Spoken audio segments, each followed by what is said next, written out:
Eric, a devoted father and kind-hearted man, never imagined that a routine drive home would lead him into the darkest chapter of his life. One fateful evening, as he was heading home to his wife and daughter, everything changed. After a random traffic stop by Officer Rick Daniels, Eric found himself arrested and wrongfully accused of a crime he didn't commit. Despite his innocence, Eric's pleas fell on deaf ears as the officer's lies sent him to prison for years. But what Eric uncovered in his fight for justice would not only expose the truth, it would leave a judge in tears and change his life forever. What shocking truth had been hidden beneath the officer's lies? And how did Eric's resilience and forgiveness unravel a system of corruption? Stay tuned to find out. But before we dive in, let us know where you're watching from today. And if Eric's story of strength and redemption speaks to you, don't forget to hit that subscribe button. The sun was setting, painting the sky in golden hues, when Eric Harper's world came crashing down. At 35, Eric was a man who had always played by the rules. He was the kind of neighbor who mowed your lawn when you were sick, the friend who showed up with a toolkit when your car broke down. But on this autumn evening, none of that mattered. "Get on the ground, now!" The shout pierced the quiet street, startling Eric as he was coming from work at Joe's auto shop. Confused, Eric turned to see Officer Rick Daniels, his face a mask of determination, gun trained squarely on Eric's chest. "Officer, what's going on?" Eric asked, his voice steady despite the fear creeping up his spine. "I sat on the ground, hands where I can see them," Daniels barked, advancing with quick, aggressive steps. Eric's mind raced. What could this be about? He slowly raised his hands, heart pounding. "Officer, please, there must be some mistake dash." But Daniels wasn't listening. In a flash, Eric found himself face down on the cold concrete, the officer's knee digging painfully into his back as cold metal handcuffs bit into his wrists. "You're under arrest for armed robbery," Daniels growled, yanking Eric to his feet. "Armed robbery? That's impossible," Eric protested, his voice rising in panic. "I don't know what you're talking about. Save it for the judge," Daniels sneered, roughly shoving Eric into the back of his patrol car. The precinct was a whirlwind of activity, but for Eric, time seemed to stand still. He sat in the cold, sterile interrogation room, his mind reeling. How could this be happening? He'd never even touched a gun, let alone robbed anyone. Officer Daniels strode in, a smug smile playing on his lips. Well, Mr. Harper, looks like your luck's run out."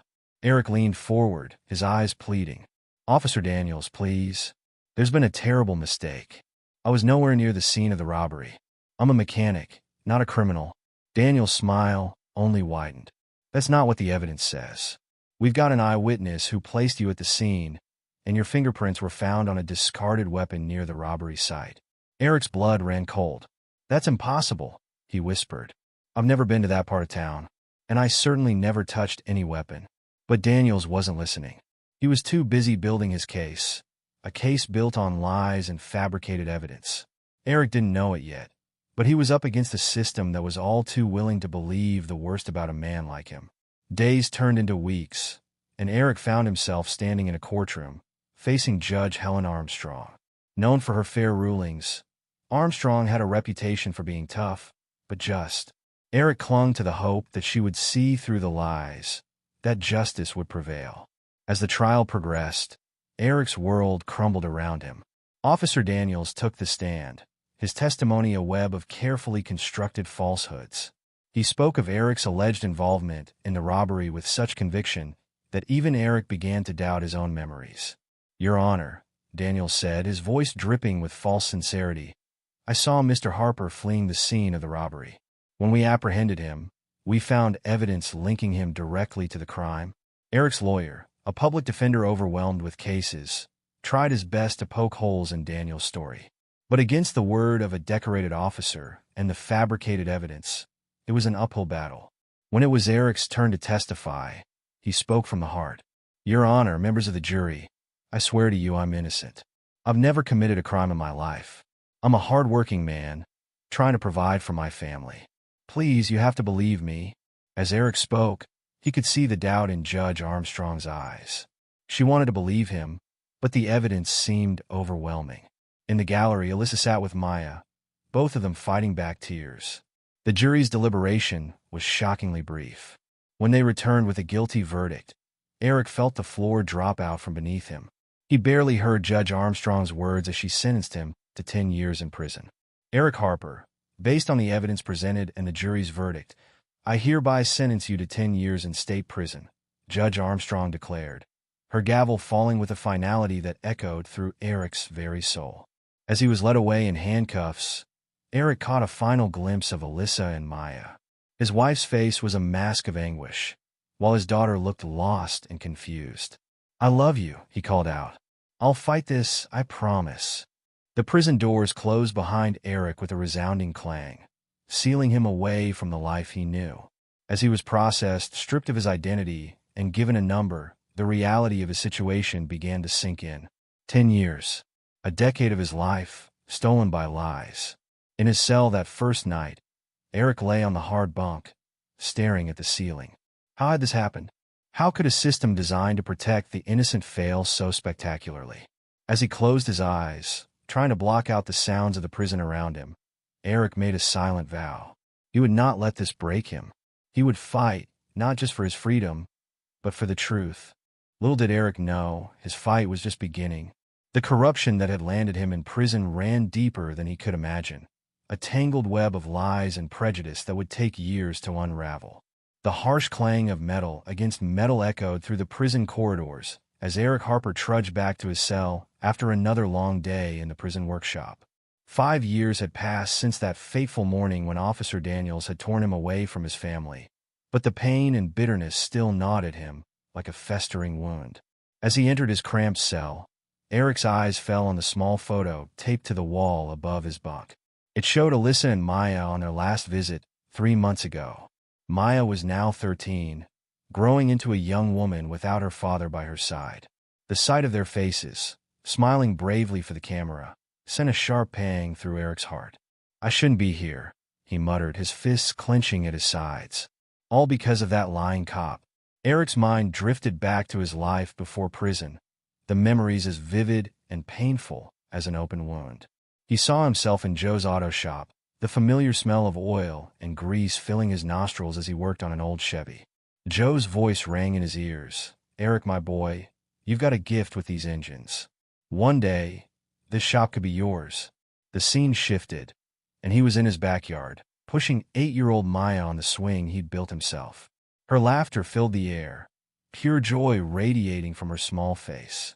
"Higher, Daddy, higher," she squealed, and Eric obliged, his heart swelling with love. Another memory surfaced. Eric and Alyssa slow dancing in their living room after Maya had gone to bed. The soft music played as they swayed together, Alyssa's head resting on his chest. "I love you, Eric Harper," she whispered, looking up at him with eyes full of adoration. The stark contrast between these cherished memories and his current reality hit Eric like a physical blow. He sank onto his hard bunk, head in his hands, fighting back the tears that threatened to spill. A gentle knock on the cell bars pulled Eric from his reverie. He looked up to see Andrew, the older inmate who had become his friend and mentor over the years. "Rough day, kid?" Andrew asked, his weathered face creased with concern. Eric nodded, gesturing for Andrew to come in. "Just thinking about home," he said softly. Andrew sat beside him, his presence a comforting reminder that Eric wasn't alone in this struggle. "I know it's hard," Andrew said, his voice low and understanding. "But you can't let it consume you. Remember what I told you when you first got here?" Eric managed a small smile. "Use this time," he recited. "Don't let it use me." "That's right," Andrew nodded approvingly. "And you've been doing just that. I've seen how hard you've been studying, learning the law. That's going to be your ticket out of here. Mark my words." Eric's thoughts turned to the hours he'd spent in the prison library, poring over legal texts, learning about appeals processes and wrongful convictions. He'd filed several appeals already, each one carefully crafted with the knowledge he'd gained. But every attempt had been blocked, Officer Daniels' false testimony standing like an impenetrable wall between Eric and his freedom. "Sometimes I wonder if it's all worth it," Eric admitted, the weight of his situation pressing down on him. "Every appeal gets rejected. It's like banging my head against a brick wall." Andrew's eyes hardened. "Now you listen to me, Eric Harper," he said firmly. "I've been where you are. Wrongfully convicted, years stolen from me. But I never gave up, and neither will you. You keep fighting, you hear me? One day, the truth will come out. Eric nodded, drawing strength from Andrew's words. He remembered the day he'd met Andrew, just a few weeks into his sentence. Eric had been struggling to adjust to prison life, the constant threat of violence, and the loss of his freedom wearing him down. One day, in the prison yard, a group of inmates had cornered Eric, looking for trouble. Just as things were about to turn ugly, Andrew had stepped in, his calm demeanor and respected status diffusing the situation. "You're new here," Andrew had said to Eric afterward. "Stick with me, kid. I'll show you how to survive in this place." True to his word, Andrew had taken Eric under his wing, teaching him the unwritten rules of prison life. More importantly, he'd encouraged Eric to use his time productively, to educate himself, and fight for his freedom. "You know," Eric said, pulling himself back to the present, "I never thanked you properly for everything you've done for me, Andrew." Andrew waved off the gratitude. "No need for thanks. Just promise me you'll keep fighting. And when you get out of here, because you will get out, you'll help others like us. Deal?" Eric nodded solemnly. "Deal." As Andrew left, Eric turned back to his small collection of law books. He picked one up, determination setting his jaw. He might be behind bars, but his mind was free to learn, to grow, to plan for the day when he'd prove his innocence. The next morning, Eric woke early, his body attuned to the prison's rigid schedule. As he went through his daily routine, breakfast in the noisy cafeteria, a shift in the laundry, then lunch, his mind was elsewhere, reviewing legal strategies and planning his next appeal. During his free time in the afternoon, Eric made his way to the prison library. It had become his sanctuary, a place where he could lose himself in learning and forget, for a few hours, the harsh reality of his surroundings.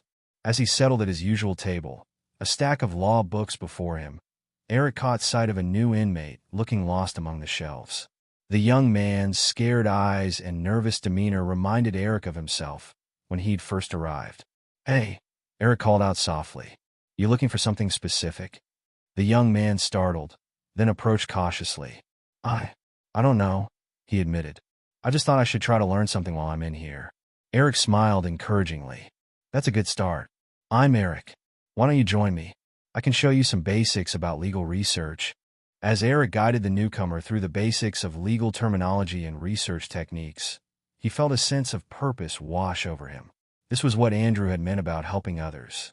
By sharing his knowledge, Eric wasn't just helping this young man. He was reaffirming his own commitment to justice. Later that evening, as Eric sat on his bunk writing a letter to Alyssa and Maya, he reflected on how much he'd changed over the years. The anger and bitterness that had consumed him in the early days of his imprisonment hadn't disappeared entirely, but they no longer controlled him. Instead, they had been channeled into a fierce determination to prove his innocence and expose the corruption that had landed him here. He wrote to Maya about her upcoming 14th birthday, his heart aching at the thought of another milestone he'd miss. "I'm so proud of the young woman you're becoming," he wrote. "Keep working hard in school, sweetheart. Education is the key to a better future." To Alyssa, he expressed his undying love and gratitude for her unwavering support. "I couldn't do this without you," he wrote. "Your strength gives me strength. We'll be together again, I promise." As he sealed the envelope, Eric's thoughts turned to Officer Daniels. He wondered if the corrupt cop ever thought about the lives he destroyed with his lies. Did he feel any remorse? Or was he still out there, abusing his power, ruining more innocent lives? The injustice of it all threatened to overwhelm Eric, but he took a deep breath, centering himself. Anger wouldn't help him now. He needed to stay focused, to keep learning, to keep fighting. The next day, Eric received news that his latest appeal had been rejected. The familiar sting of disappointment washed over him, but it didn't crush him as it once might have. Instead, he turned to his law books with renewed vigor, determined to find a new angle, a new approach. As weeks turned into months, and months into years, Eric's reputation in the prison grew. Inmates sought him out for legal advice, and even some of the guards began to treat him with a grudging respect. Eric's quiet dignity and unwavering pursuit of justice had earned him a unique status within the prison walls. One afternoon, As Eric was helping another inmate understand the appeals process, a guard approached. "Harper," he called, "you've got a visitor." Eric's heart leaped. Visits were rare and precious. As he was led to the visitation area, he wondered who it could be. Alyssa and Maya weren't due for another month. To his surprise, it was Joe, his old boss from the auto shop. The sight of the gruff but kindly man brought a lump to Eric's throat. "Joe," Eric said, his voice thick with emotion. "I can't believe you're here." Joe's eyes were moist as he looked at Eric through the glass partition. "Damn, boy," he said gruffly. "You look different." Eric managed a small smile. "Prison will do that to you." They talked for a while, Joe updating Eric on the goings-on at the shop and in the neighborhood. Then, as their time was running out, Joe leaned forward, his expression serious. "Listen, Eric," he said, "I want you to know that your job is waiting for you. When you get out of here, and you will get out, you come straight to the shop, you hear me? We'll get you back on your feet." Eric felt a wave of gratitude wash over him. "Thank you, Joe," he said, his voice barely above a whisper. "That means more than you know." As he was led back to his cell, Eric felt a renewed sense of hope. Joe's visit was a reminder that there was still a world out there, a life waiting for him. He just had to keep fighting to get back to it. That night, as Eric lay on his bunk, he allowed himself to imagine a future beyond these walls. He saw himself walking out of the prison gates, Alyssa and Maya waiting for him with open arms. He pictured returning to work at Joe's shop, rebuilding his life piece by piece. But more than that, he imagined using his hard-won knowledge and experience to help others who had been wronged by the system. He could see himself advocating for criminal justice reform, fighting to ensure that what happened to him wouldn't happen to others. As he drifted off to sleep, Eric's last thoughts were of his family. "I'm coming home," he whispered into the darkness. "I promise." The years continued to pass, each day a battle against despair and hopelessness. Eric's hair began to gray at the temples, and lines appeared around his eyes, physical manifestations of the toll his imprisonment had taken. But his spirit remained unbroken. Eric's 18th appeal was in progress, and though he tried not to get his hopes up, he couldn't help but feel that this time might be different. He'd uncovered some inconsistencies in Officer Daniel's testimony that he hoped might finally crack open his case. As he waited for news, Eric continued his daily routine. He worked in the prison workshop, studied in the library, and mentored other inmates.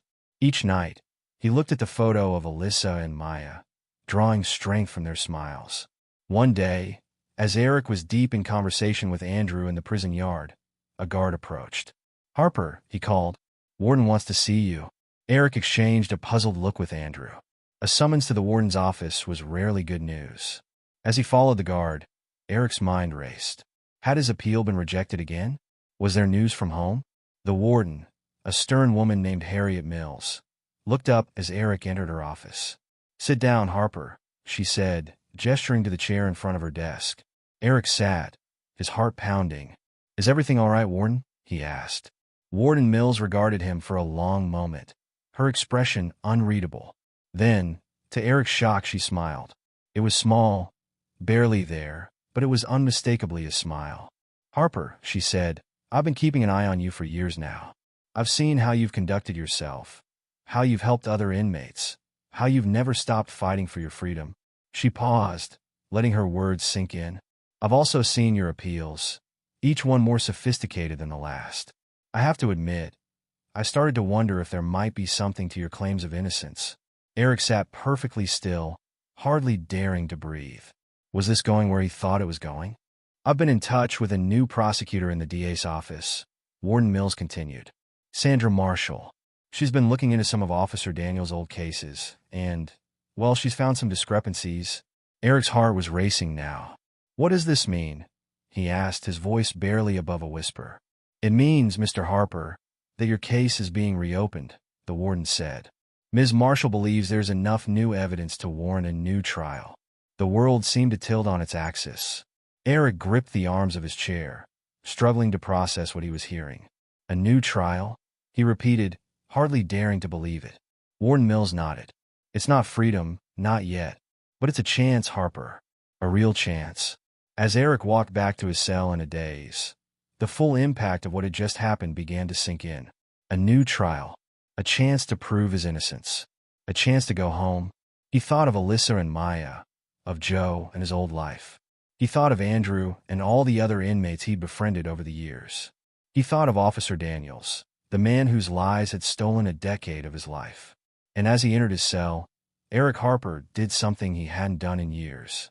He sat on his bunk, put his face in his hands, and wept. They were tears of relief, of hope, of all the emotions he'd held back for so long. When Andrew found him later, Eric was sitting quietly, a look of determination on his face. "I heard the news," Andrew said softly. "How are you feeling?" Eric looked up at his friend, his eyes clear and focused. "Ready," he said simply. "Ready to fight. Ready to go home." As night fell over the prison, Eric lay on his bunk, staring at the ceiling.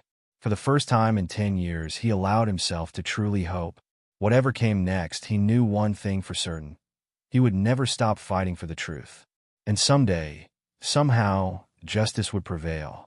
Sandra Marshall rubbed her tired eyes as she pored over yet another case file. As the newly appointed prosecutor for the district, she had inherited a mountain of paperwork, each folder representing a life altered by the justice system.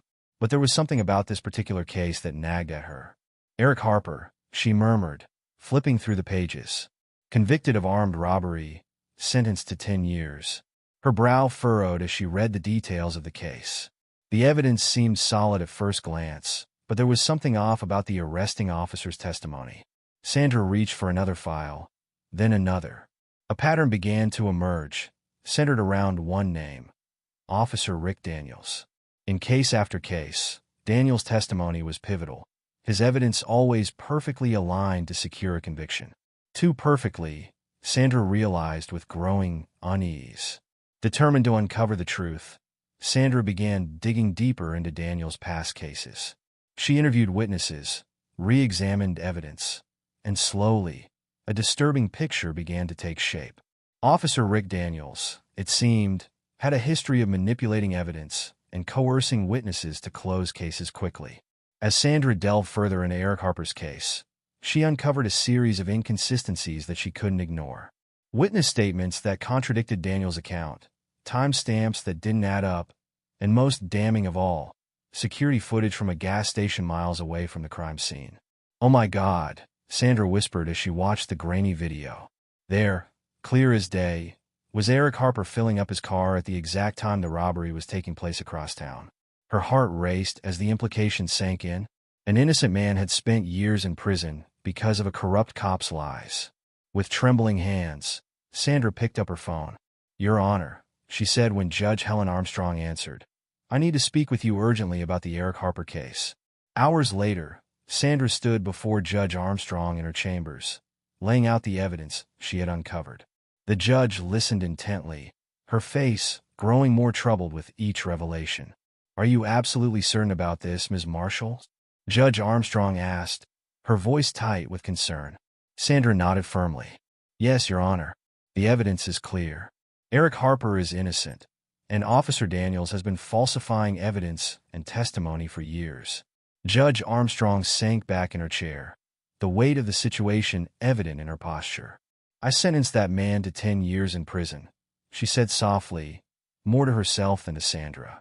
10 years of his life, gone because I didn't question that officer's testimony more closely. "It's not your fault, Your Honor," Sandra assured her. "Daniels fooled a lot of people for a long time, but now we have a chance to make it right." Judge Armstrong straightened, her resolve visibly strengthening. "You're right, Ms. Marshall. Let's reopen this case immediately.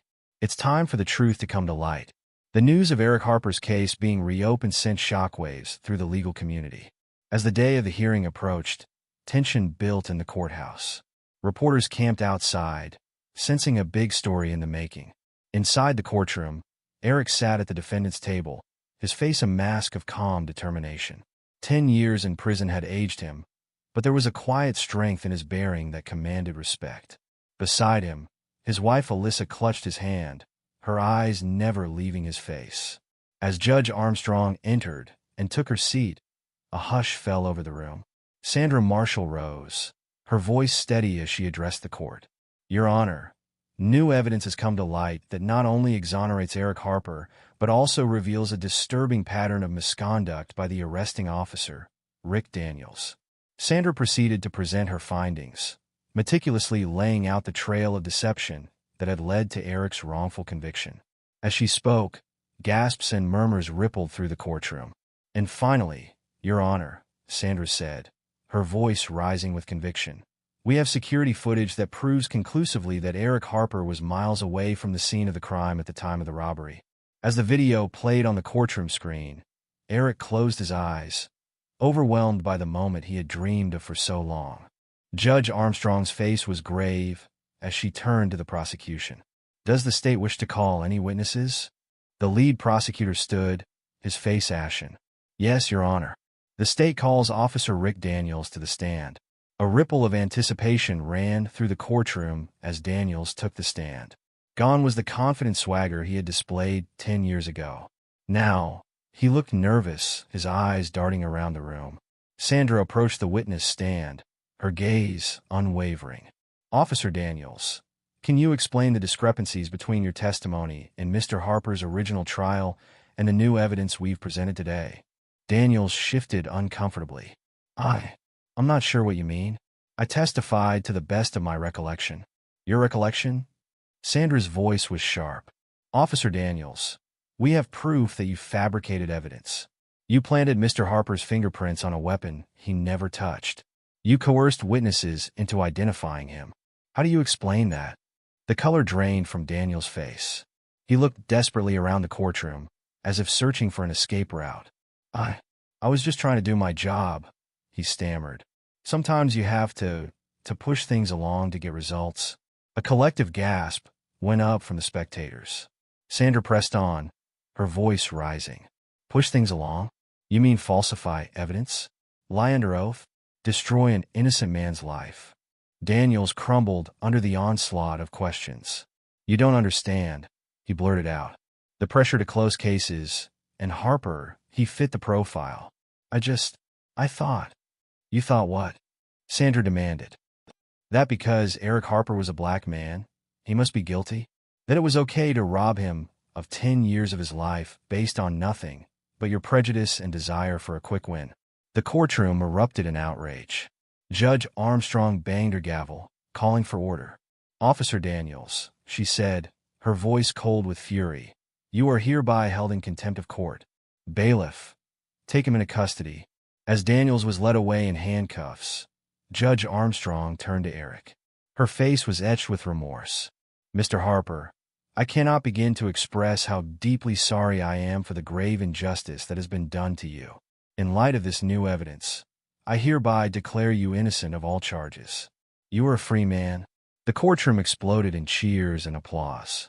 Alyssa threw her arms around Eric, sobbing with joy. Their daughter Maya, now a young woman, rushed forward to join the embrace. But Eric remained calm, his face a study in dignified restraint. As the noise in the courtroom began to subside, he slowly stood and approached the bench. "Your Honor," he said, his voice steady and clear, "I want to thank you for allowing the truth to come to light. I hold no ill will towards you or this court. You were deceived, just as I was victimized. What matters now is that justice has finally been served." Judge Armstrong looked at Eric with a mix of admiration and sorrow. "Mr. Harper, your grace in the face of such injustice is remarkable. I only wish we could give you back the years that were taken from you." Eric nodded solemnly. "Those years are gone, Your Honor. But perhaps my story can serve as a reminder of the importance of truth and the dangers of unchecked power. If it prevents even one person from suffering as I have, then my ordeal will have meaning." As Eric turned to rejoin his family, the entire courtroom rose in a standing ovation. Reporters rushed to capture the moment, but Eric paid them no mind. His focus was solely on Alyssa and Maya, on the life that awaited him beyond these walls. Outside the courthouse, a crowd had gathered, drawn by the news of Eric's exoneration. As he emerged into the sunlight, a free man at last, cheers erupted from the assembled onlookers. Cameras flashed and reporters shouted questions, but Eric remained composed. He stood tall, Alyssa on one side and Maya on the other, facing the world with quiet dignity. Mr. Harper, one reporter called out. How do you feel about Officer Daniels' confession? Eric paused, considering his words carefully. I feel vindicated, he said finally. But more than that, I feel a deep sadness. Officer Daniels' actions didn't just harm me and my family. They eroded public trust in law enforcement and the justice system. That's a wound that will take time to heal. Another reporter pushed forward. What are your plans now, Mr. Harper? A small smile tugged at Eric's lips. First, I'm going to spend time with my family. I have a lot of catching up to do. He squeezed Alyssa's hand and smiled at Maya. But after that, I plan to work towards reforming the system that failed me. No one should have to endure what I've been through. As the family made their way through the crowd, well-wishers reached out to pat Eric on the back or shake his hand. The atmosphere was one of joy tinged with solemnity, a recognition of both the triumph of justice and the tragedy of its delay. Back at home, Eric stood in the doorway of the house he hadn't seen in 10 years. Everything looked both familiar and strange, a time capsule of the life he'd left behind. Maya's childhood toys still scattered in the corner, family photos on the walls showing a younger, carefree version of himself. Welcome home, Dad, Maya said softly, squeezing his arm. Eric pulled her into a hug, marveling at how much she'd grown. It's good to be home, sweetheart, he murmured. The afternoon sun cast long shadows across Judge Helen Armstrong's office as she paced nervously, her usually composed demeanor replaced by visible anxiety. She glanced at the clock for the 100th time, her heart racing as she awaited Eric Harper's arrival. The weight of her role in his wrongful imprisonment pressed heavily upon her shoulders. A soft knock on the door made her start. Come in, she called, her voice barely above a whisper. Eric Harper entered, his presence filling the room with a quiet dignity that took Judge Armstrong's breath away. Gone was the angry, confused young man she had sentenced 10 years ago. In his place stood a man who had been tempered by injustice, but not broken by it. Mr. Harper, Judge Armstrong began, her voice trembling slightly. Thank you for agreeing to meet with me. Eric nodded, his face unreadable. Of course, Your Honor. Judge Armstrong gestured to a chair. Please sit down. As Eric took a seat, Judge Armstrong remained standing, unable to contain her nervous energy. She took a deep breath, steeling herself for the conversation ahead. Mr. Harper, she began, her eyes meeting his. I don't even know where to begin. The injustice you've suffered, the years stolen from you. And I played a part in that. Eric sat silently, his steady gaze encouraging her to continue. I want you to know, Judge Armstrong went on, her voice thick with emotion, that I never imagined. I trusted the system. I trusted Officer Daniels' word. It never occurred to me that he could be so deeply corrupt. Tears welled up in her eyes as the full weight of her actions crashed down upon her. I sentenced you to 10 years in prison. 10 years. And all that time, you were innocent. I can't even begin to comprehend the pain and suffering you've endured because of my failure to see the truth. Judge Armstrong's composure finally broke. Tears streamed down her face as she sank into her chair, her shoulders shaking with silent sobs. I'm so sorry, Mr. Harper, she whispered. I know it doesn't change anything, but I am truly, deeply sorry. For a long moment, the only sound in the room was Judge Armstrong's muffled weeping. Eric sat quietly, his face a mask of calm, as he watched the woman who had changed the course of his life break down before him. Finally, Eric leaned forward, his voice soft but firm. Judge Armstrong, he said, causing her to look up at him through tear-filled eyes. I forgive you. The words hung in the air between them, so unexpected that for a moment, Judge Armstrong wasn't sure she had heard correctly. You forgive me? She repeated, disbelief evident in her voice. Eric nodded, a small smile playing at the corners of his mouth. Yes, I forgive you. You see, Judge Armstrong, I've had a lot of time to think about forgiveness over the past 10 years. He paused, gathering his thoughts before continuing. At first, I was angry. So angry. At Officer Daniels, at the system, at you. That anger ate away at me, threatened to destroy whatever was left of the man I used to be. Judge Armstrong listened intently, hardly daring to breathe. But then I realized something, Eric went on. Holding on to that anger was only hurting me more. It wasn't changing my situation, wasn't bringing me any closer to freedom or justice. It was just poisoning me from the inside out. He leaned back in his chair, his eyes distant as he recalled his journey. So I made a choice. I chose to let go of that anger, to focus instead on what I could control, my actions, my thoughts, my spirit. Eric's gaze returned to Judge Armstrong, who was watching him with a mixture of awe and confusion. You see, Judge Armstrong, you were as much a victim of Officer Daniel's deception as I was. You trusted in a system that was supposed to deliver justice, and that trust was betrayed. Judge Armstrong shook her head, struggling to comprehend Eric's words. But I should have known better, she protested. I should have questioned more, looked deeper. Eric held up a hand, silencing her. Perhaps, but you can't change the past. Neither can I. What we can do is learn from it, grow from it, and work to ensure it doesn't happen to others. He leaned forward again, his eyes intense. During my time in prison, I learned about resilience. I educated myself about the law, about my rights, and I used that knowledge to help other inmates understand their legal rights too. In a way, my wrongful imprisonment became a twisted kind of gift. It gave me a purpose, a way to make a difference even from behind bars. Judge Armstrong listened in amazement, marveling at the strength and wisdom of the man before her. This was not the bitter, broken ex-convict she had expected to face. This was a man who had taken the worst life could throw at him and transformed it into something powerful and meaningful. Mr. Harper, she said softly, your capacity for forgiveness, it's extraordinary.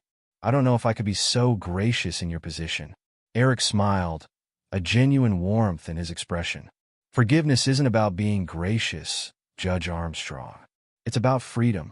By forgiving you, by letting go of my anger towards a system that failed me, I free myself from the prison of bitterness and resentment. I choose to move forward, to focus on creating positive change rather than dwelling on past injustices. As the full impact of Eric's words sank in, Judge Armstrong felt something break inside her. The guilt, the shame, the self-recrimination she had been carrying since the truth about Eric's case came to light. It all came rushing out in a flood of tears. She wept openly, overwhelmed by Eric's unexpected forgiveness and the profound wisdom of his words. Eric, moved by her genuine remorse, reached out and placed a comforting hand on her shoulder. It's okay, he said gently. Let it out. This is part of the healing process, for both of us. For several minutes, they sat in silence, Judge Armstrong's sobs gradually subsiding. When she finally looked up, her eyes red and puffy, she saw Eric watching her with compassion. Thank you, she whispered. Your forgiveness. It means more than you can know. Eric nodded. I hope it helps you find peace, Judge Armstrong. And I hope it inspires you to look at cases that come before you with new eyes. To always question, always dig deeper, always remember that behind every case file is a human being whose life hangs in the balance. Judge Armstrong straightened in her chair, a new resolve settling over her features. I promise you, Mr. Harper, I will never forget this lesson. Your story, your forgiveness, they will guide every decision I make from this day forward. As their meeting drew to a close, Judge Armstrong felt a profound shift within herself. The burden of guilt she had carried was not gone entirely, but it had been transformed. In its place was a fierce determination to use her position to fight for true justice, to be a force for positive change within the system. Eric rose to leave, but paused at the door. Judge Armstrong, he said, turning back to face her. Remember, forgiveness doesn't mean forgetting. It doesn't erase the past or negate the need for change. It's a starting point, not an ending. Judge Armstrong nodded solemnly. I understand, Mr. Harper, and I promise you, I will do everything in my power to ensure that what happened to you never happens to anyone else. As Eric left her office, Judge Armstrong sat back in her chair, her mind reeling from the encounter. She had expected anger, perhaps even hatred. Instead, she had been given a masterclass in forgiveness, resilience, and the true meaning of justice. She thought about the power of Eric's choice, to forgive rather than seek revenge, to use his pain as a catalyst for change rather than a reason for bitterness. It was a choice that required immense strength, a strength that went beyond anything the legal system could measure or quantify. In that moment, Judge Helen Armstrong made a choice of her own. She would honor Eric's forgiveness by becoming a tireless advocate for justice reform. She would use her position to scrutinize every case that came before her, to question every piece of evidence, to never again take an officer's word as absolute truth. As she looked out her office window at the city below, Judge Armstrong felt a renewed sense of purpose. Eric Harper's unexpected act of forgiveness had not only redeemed her, it had reignited her passion for justice and reminded her of the profound responsibility she held as a judge. She picked up her phone and dialed her clerk. "Cancel my appointments for the rest of the day," she said. "I have some research to do on wrongful convictions and justice reform." As she hung up the phone, Judge Armstrong felt a sense of peace wash over her. Eric Harper had given her more than forgiveness. He had given her a second chance to truly serve justice, and she was determined not to waste it. Meanwhile, as Eric walked out of the courthouse, he felt a lightness in his step that he hadn't experienced in years. The act of forgiving Judge Armstrong had lifted a weight from his shoulders that he hadn't even realized he was carrying. He thought about the journey that had brought him to this moment, the pain, the anger, the long nights in his prison cell when hope seemed like a distant memory. But he also thought about the strength he had found within himself, the wisdom he had gained, and the purpose he had discovered. As he stepped out into the afternoon sunlight, Eric took a deep breath, savoring the sweet taste of freedom. He had forgiven Judge Armstrong not just for her sake, but for his own. In choosing forgiveness over vengeance, he had liberated himself from the last vestiges of his emotional prison. Eric knew that the road ahead would not be easy. There was still much work to be done to reform the justice system, to prevent others from suffering as he had. But he felt ready for the challenge, armed with the powerful weapons of forgiveness and resilience. As he walked home to his family, Eric Harper smiled. He had entered Judge Armstrong's office as a man who had been wronged by the system. He left as a man who had the power to change it. And that, he realized, was the true meaning of justice. As Eric Harper walked away from the courthouse, the weight of his conversation with Judge Armstrong still lingering in his mind, he found himself at a crossroads, both literally and figuratively. The busy street before him bustled with life, a stark contrast to the rigid routines of prison that had defined his existence for the past decade. He stood there for a moment, letting the sounds and sights of freedom wash over him, before deciding to take the long way home. His feet carried him through familiar neighborhoods that had changed in subtle ways during his absence. New storefronts, fresh coats of paint on old houses, trees that had grown taller, all served as reminders of the time he had lost. Yet, as he walked, Eric felt not bitterness, but a growing sense of purpose. The sun was setting as Eric finally reached his front porch. He paused, his hand on the doorknob, taking a deep breath before entering. The house was quiet, but the aroma of home-cooked food filled the air, bringing a smile to his face. "Dad?" Maya's voice called out from the kitchen. "Is that you?" Eric made his way to the kitchen, where he found his daughter stirring a pot on the stove. At 18, Maya was no longer the little girl he'd left behind, but a young woman on the cusp of adulthood. The sight of her cooking dinner, so grown up and responsible, brought a lump to Eric's throat. "Hey, sweetheart," he said softly. "Something smells good." Maya turned, a wooden spoon still in her hand, and smiled. "I'm making your favorite, Mom's recipe for beef stew. I hope I'm doing it justice." Eric crossed the room and enveloped his daughter in a hug. "I'm sure it's perfect," he murmured into her hair. As they broke apart, Maya studied her father's face. "How did it go with Judge Armstrong?" she asked hesitantly. Eric sighed, leaning against the kitchen counter. "It was intense, emotional, but I think it was necessary, for both of us." Maya nodded, turning back to the stove. Did you forgive her?"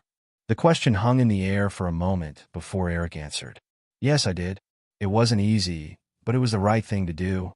Maya was quiet for a long moment, stirring the stew thoughtfully. When she spoke again, her voice was barely above a whisper. "I don't know if I could have done that. Sometimes I still feel so angry about what happened to our family." Eric moved to stand beside his daughter, gently placing a hand on her shoulder. "It's okay to feel angry, Maya. What happened to us, to me, it wasn't fair. But holding on to that anger, it doesn't hurt anyone but ourselves. Maya looked up at her father, her eyes glistening with unshed tears. How do you do it, Dad? How do you stay so strong? Eric smiled softly, pulling Maya into another embrace. I'm not always strong, sweetheart. There were days in prison when I felt like I was drowning in anger and despair. But I realized that if I let those feelings consume me, I'd be giving up the one thing they couldn't take away, my spirit. As they stood there in the warm kitchen, the aroma of beef stew filling the air, Eric felt a surge of love for his daughter. Despite everything she'd been through, she had grown into a compassionate, thoughtful young woman. He silently vowed to make up for all the lost time, to be the father she deserved. The sound of the front door opening broke the moment. I'm home, Alyssa's voice called out. Eric and Maya shared a smile before calling back in unison. We're in the kitchen. Alyssa appeared in the doorway, her arms full of grocery bags. Her face lit up at the sight of Eric and Maya together. Well, isn't this a beautiful sight? She said, her voice warm with affection. As the family sat down to dinner, Eric couldn't help but marvel at how natural it felt, as if the past 10 years had been nothing but a bad dream. Yet, he knew that the road ahead would not be easy. There were wounds that needed healing, trust that needed rebuilding. Over bowls of steaming stew, Eric shared the details of his meeting with Judge Armstrong. Alyssa listened intently, her hand finding Eric's under the table and squeezing it supportively. So, what happens now? Alyssa asked as Eric finished his account. Eric took a deep breath, his eyes moving from his wife to his daughter. Now we move forward, but not just for ourselves. I've been thinking a lot about what I want to do with my life, now that I have it back. Maya leaned forward, her eyes bright with curiosity. What do you mean, Dad? I want to help others who've been wrongfully convicted, Eric said, his voice gaining strength as he spoke. I want to use my experience, my knowledge, to make sure that what happened to me doesn't happen to anyone else. Alyssa nodded, a proud smile spreading across her face. I think that's a wonderful idea, honey. But where do you start? Eric leaned back in his chair, his mind already racing with possibilities. I've made some connections in prison, other inmates who are fighting their own wrongful convictions. And there are organizations out there that work on these issues. I think I'll start by reaching out to them, see how I can get involved. As the conversation continued, plans began to take shape. Maya suggested starting a blog to share Eric's story and raise awareness about wrongful convictions. Alyssa, who had kept Eric's old laptop safe during his incarceration, offered to help him set it up. Later that night, as Eric lay in bed beside Alyssa, sleep eluding him, he found himself reflecting on the day's events. The meeting with Judge Armstrong, dinner with his family, the plans for the future. It all felt surreal, like a dream he was afraid to wake up from. Alyssa stirred beside him, her hand finding his in the darkness. Can't sleep? She murmured. Eric turned to face her, barely able to make out her features in the dim light. Just thinking, he replied softly. About what? Eric was quiet for a moment, trying to put his swirling thoughts into words. About how different everything is now. About how much I've missed. About whether I'm ready for all of this. Alyssa propped herself up on one elbow, her free hand gently caressing Eric's face. Oh, honey, she said, her voice full of love and understanding. You don't have to be ready for everything all at once. We'll take it one day at a time, okay? Eric nodded, feeling a wave of gratitude wash over him. I don't know what I'd do without you, Alyssa, he whispered. You've been so strong through all of this. Alyssa leaned in, pressing a soft kiss to Eric's lips. We've been strong together, she corrected him. And we'll keep being strong together. Whatever comes next, we'll face it as a family. As Eric finally drifted off to sleep, Alyssa's words echoed in his mind. Whatever comes next, we'll face it as a family. It was a promise, a lifeline, a beacon of hope in the uncertain future that lay ahead. The next morning, Eric woke early, his body still attuned to the rigid schedule of prison life. He made his way downstairs, careful not to wake Alyssa or Maya, and found himself drawn to the backyard. The early morning air was crisp, the grass wet with dew beneath his bare feet. Eric closed his eyes, taking deep breaths, savoring the simple pleasure of being outside without walls or fences to constrain him. As the sun began to rise, painting the sky in hues of pink and gold, Eric's mind turned to the task ahead. He knew that the path he had chosen, to fight for justice reform and help others who had been wrongfully convicted, would not be an easy one. But he felt a sense of purpose, a fire in his belly that he hadn't felt in years. The sound of the back door opening broke Eric from his reverie. He turned to see Joe, his old boss from the auto shop, standing on the porch. "Thought I might find you out here," Joe said, a warm smile on his weathered face. "Mind if I join you?" Eric gestured for Joe to come closer. "Of course not. What brings you by so early?" Joe stepped off the porch, coming to stand beside Eric. "Wanted to catch you before you got busy with your day. Got something I want to talk to you about." Eric raised an eyebrow, curious. "Oh." Joe nodded, his expression serious. "Remember what I said when I visited you in prison? About your job being waiting for you?"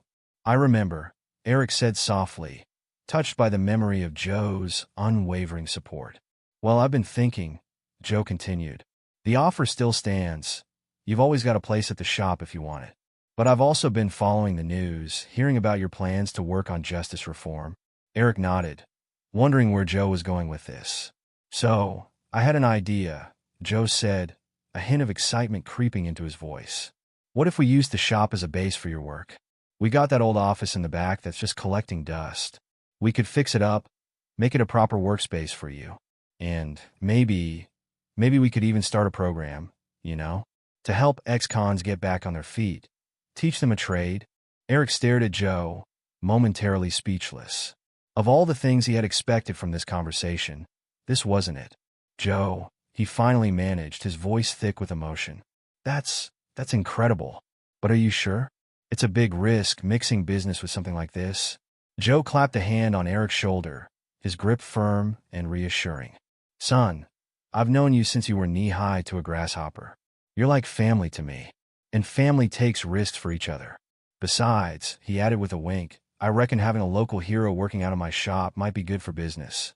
Eric laughed, feeling a warmth spread through his chest. "I don't know about hero," he said, shaking his head. "But I'm grateful, Joe. More than I can say." As Joe left, promising to start cleaning out the old office that very day, Eric felt a renewed sense of hope. With Joe's support, he had a solid foundation from which to start his work. It wasn't just a vague idea anymore. It was becoming real. Over the next few weeks, Eric threw himself into his new mission with the same determination that had sustained him through his years in prison. The old office at Joe's auto shop was transformed into a bustling hub of activity. Walls that had once been bare were now covered with maps, statistics, and case files. A donated computer hummed in the corner, its screen often displaying Maya's newly created blog, Justice for the Wrongfully Convicted. Eric's days were filled with phone calls, research, and meetings. He reached out to advocacy groups, offering his unique perspective as someone who had lived through wrongful conviction. He pored over case files, looking for inconsistencies that might help overturn unjust verdicts. And, true to Joe's suggestion, he began working with local ex-cons, teaching them the basics of auto repair and helping them navigate the challenges of reintegrating into society.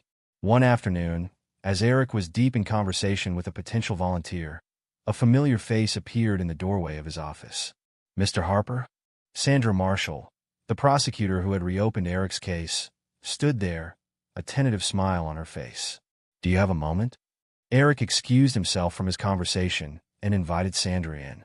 "Ms. Marshall, this is a surprise. What can I do for you?" Sandra took a seat, her eyes taking in the organized chaos of Eric's office. "I've been following your work," she said, gesturing to the walls covered in case information. "It's impressive." Eric leaned back in his chair, studying Sandra's face. There was something in her expression, a mix of admiration and something else. Guilt, perhaps? "Thank you," he said simply. "But I have a feeling you didn't come all this way just to compliment my wall decorations." Sandra chuckled, but the sound was strained. "You're right, of course." She took a deep breath, as if steeling herself. "Mr. Harper, I want to apologize." Eric raised an eyebrow, surprised. "Apologize? For what?" "You're the one who helped prove my innocence." Sandra shook her head. "Not for that. for not seeing the truth sooner, for being part of a system that failed you so spectacularly. She paused, her eyes meeting Eric's. And I want to make it right. How? Eric asked, leaning forward, intrigued. I want to help, Sandra said, her voice gaining strength. Your work here, it's important. And I think I could bring something valuable to it. My knowledge of the legal system, my connections in the prosecutor's office. Eric sat back, considering Sandra's words. The idea of working alongside a prosecutor, even one who had helped exonerate him, was not something he had considered. But he couldn't deny the potential benefits. It won't be easy, Eric warned. A lot of the people we're trying to help, they might not trust someone from the prosecutor's office. Sandra nodded, her expression resolute. I understand, but I'm willing to work for that trust, to prove that not everyone in the system is corrupt or indifferent. Eric was quiet for a long moment, weighing the pros and cons. Finally, he extended his hand across the desk. All right, Ms. Marshall, let's give it a try. As they shook hands, Eric couldn't help but marvel at the strange turns his life had taken. From wrongfully convicted prisoner to working alongside the very people who had once put him behind bars. It was a journey he never could have imagined. The partnership with Sandra proved to be a turning point for Eric's work. Her legal expertise and insider knowledge of the prosecution process opened doors that had previously been closed to him. Together, they began to make real progress on several cases of potential wrongful conviction. As word of their work spread, more and more people began to reach out. Families of incarcerated individuals, lawyers looking for expert consultation, even a few brave police officers who wanted to help reform the system from within. Eric's little office at Joe's auto shop became a beacon of hope for those who had been failed by the justice system. But with increased visibility came increased challenges. Not everyone was happy about Eric's work. There were those in law enforcement and the legal community who saw him as a troublemaker, someone upsetting the status quo. Threatening letters began to arrive at the shop, and more than once, Eric arrived in the morning to find graffiti scrawled across the building. Through it all, Eric remained steadfast. The threats and intimidation tactics only served to reinforce his belief in the importance of his work. And with every small victory, every case reopened, every wrongfully convicted person freed, he felt a sense of purpose that he had never known before. One evening, as Eric was preparing to lock up the office for the night, he received an unexpected visitor. Judge Helen Armstrong stood in the doorway, looking both determined and slightly uncomfortable. Judge Armstrong, Eric said, surprised. What brings you here? The judge stepped into the office, her eyes taking in the same scene that had impressed Sandra weeks earlier. I've been hearing about your work, Mr. Harper. It's quite something you've built here. Eric nodded, waiting for her to continue. He could sense that she hadn't come just to offer praise. Judge Armstrong took a deep breath. I've been doing a lot of thinking since our last conversation. About justice, about the flaws in our system, about the role I've played in perpetuating those flaws. She paused, her eyes meeting Eric's. I want to help, if you'll have me. Eric studied the judge's face, seeing the sincerity in her eyes. He thought back to their emotional meeting in her office, to the tears she had shed and the promise she had made to do better. It won't be easy, Eric warned, echoing his words to Sandra.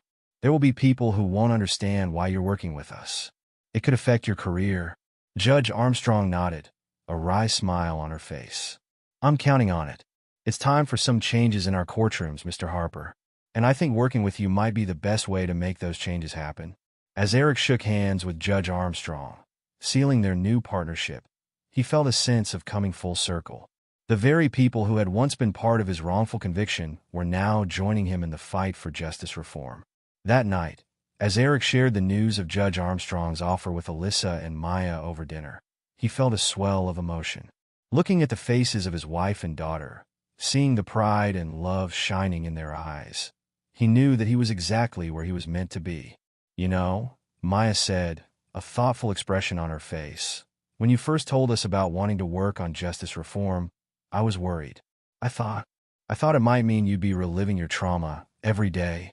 Eric reached across the table and took Maya's hand, giving it a gentle squeeze. I understand your concern, sweetheart. There are days when it's tough, when the memories come flooding back. But helping others, fighting for justice, it's healing in its own way. It's given me purpose. Alyssa nodded, her eyes shining with pride. And you're making a real difference, honey. The work you're doing with Sandra and now Judge Armstrong. It's incredible. As the family continued their dinner, discussing the latest developments in Eric's work, a news alert pinged on Maya's phone. She glanced at it, her eyes widening. "Dad," she said, her voice trembling slightly. "You need to see this." Eric took the phone, his heart racing as he read the headline. Former Officer Rick Daniels arrested on multiple charges of evidence tampering and perjury. The article detailed how an internal investigation, sparked by Eric's case, had uncovered a pattern of misconduct stretching back years. Daniels had been taken into custody that afternoon, facing charges that could result in decades behind bars. For a moment, Eric sat in stunned silence. Then, to everyone's surprise, he began to laugh, a deep, cathartic laugh that seemed to release years of pent-up tension. "Dad?" Maya asked, concern evident in her voice. "Are you okay?" Eric wiped tears from his eyes, nodding. "I'm fine, sweetheart. Better than fine. It's just, after all this time, to see justice finally being served." Alyssa reached out, taking Eric's hand. "How do you feel about this, honey? Really?" Eric took a deep breath, considering the question.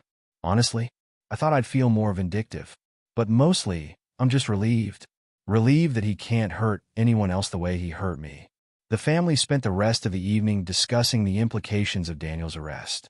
For Eric, it was a validation of everything he'd been working towards. But it also served as a reminder of all the work still to be done. The next morning, Eric arrived at his office earlier than usual. As he unlocked the door, his mind was already racing with plans. Daniel's arrest had opened up new possibilities, new avenues to explore in other cases of potential wrongful conviction. As he settled at his desk, Eric's eyes fell on a familiar file, one he'd been meaning to revisit for weeks. It belonged to Andrew, his old friend and mentor from prison. Despite Eric's best efforts, Andrew's case had proven to be particularly challenging, with little concrete evidence of his innocence.